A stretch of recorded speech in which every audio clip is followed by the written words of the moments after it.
A teacher is a certain kind of being or animal, as they use the term. When you deal with students, they see you in the teaching light. In my later years, when I would go down the hall after school in my shorts to go play basketball, sometimes some of my students would look at me and they'd say, "Hey, Mr. Wims, you're wearing shorts." Like somehow they don't believe you're anything other than the image of a teacher. And you're not human. You're not like human, like natural, like their mom and dad. You're somebody special.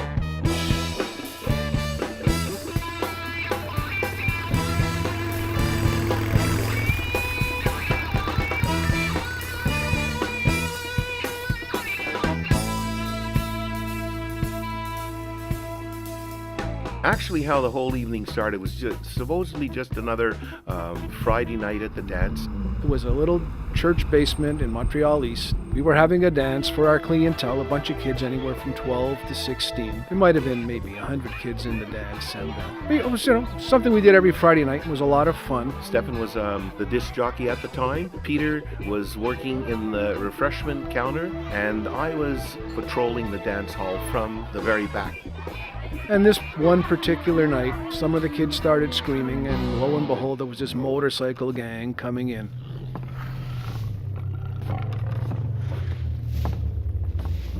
They were different with the whole leather and the motorcycle stuff and tattoos and everything, and I just said, And these were guys anywhere from 18 to maybe 40 years of age. They were just coming in trying to cause trouble. And of course, the kids were scared. And I was on stage, and I was scared. So when I went back to the person who was at the table taking the cash money, this person said to me that these people just walked straight in, and there's nothing she could do about it. And so then I said, my first thoughts were that this could be a problem. So these fellas were just prancing around the hall and sort of like peacocks prancing around, and they knew that they were frightening most of the patrons that were there.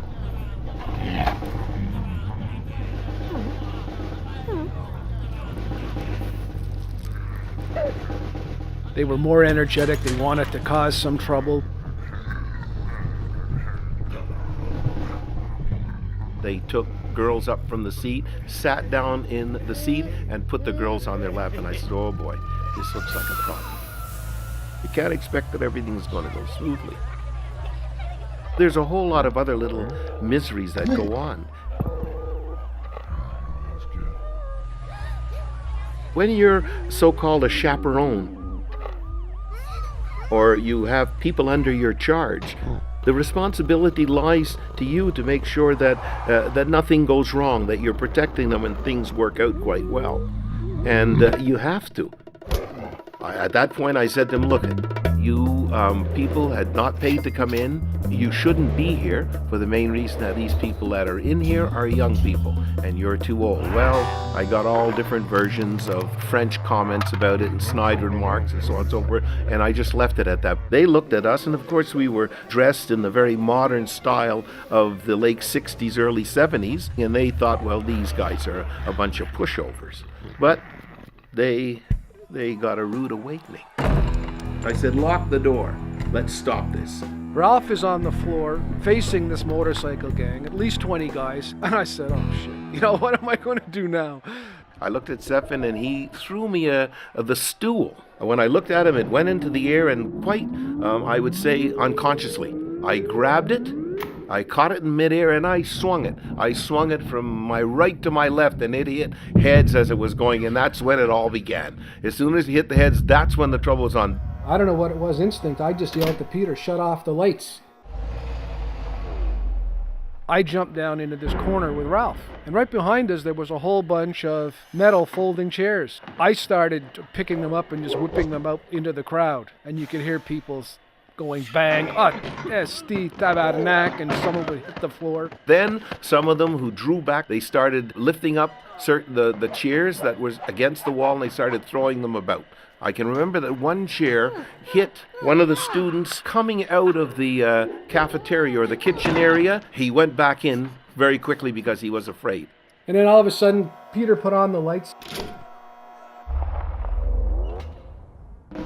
So these guys wanted to fight. Ralph standing in front of me with his hands out, gesturing these guys, come on, let's go, let's go.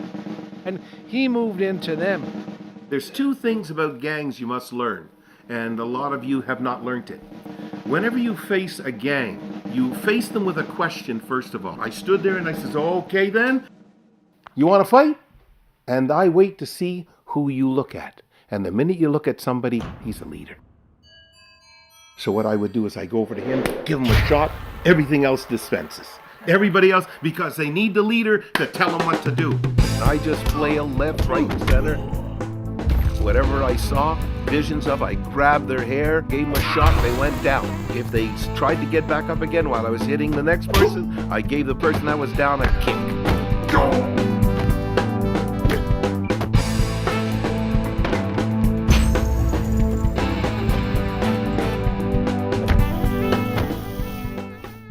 Some of them would moan, try to get up, and it was just enough. So as they got up so far, they were right at the uppercut stage.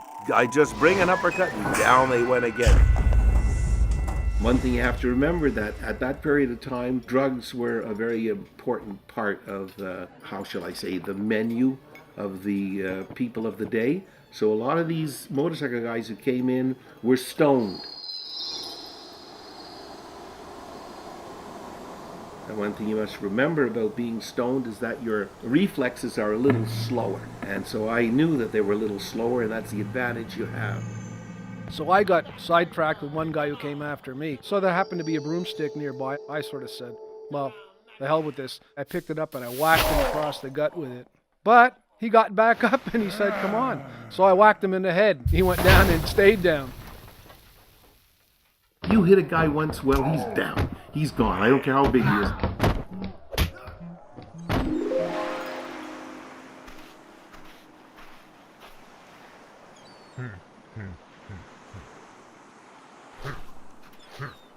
Another thing too, if he's bigger than you, he has to be able to stand up.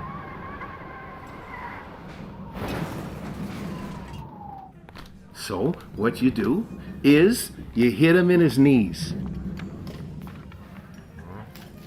Don't laugh. Think about it. They're starting to show it in movies now. You start to see these guys hitting people in their knees and the guy collapses.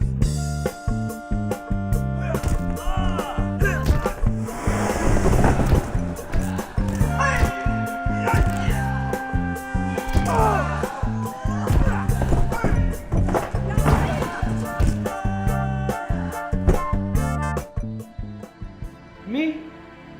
I don't take chances. I take my time. I take what's mine. If I was you, and you, take a walk. Watch out, Stefan. I turn around and there's Peter standing behind me on the stage with a Coke bottle. And it comes whipping down on a guy who's about to attack me from the back. Glass shattering, getting sprayed in Coke and saying, I'm still okay. It was bedlam, but you could easily see that the bedlam was contributed to the three guys who were running it. To myself, Peter, and Stefan.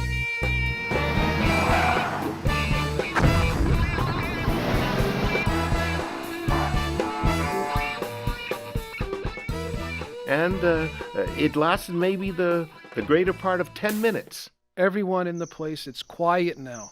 There's like oohs and ahs, and everyone's looking at Ralph. He's got one guy by the hair, and he's dragging him across the floor to dump him on another body that's lying on the floor. And they were in a pile in the middle. The young people that were there saw what happened. I could see that they were relieved. It was kind of like a breath of, they blew out the air, relaxation. At the front door, the police said, hey, la police. And so we opened the door. So they said what happened. These boys came in, and this is what happened. And I left it at that. And in those days, you could do that. There were a lot of police cars that were outside there, and a lot of parents had heard about it very quickly through the grapevine.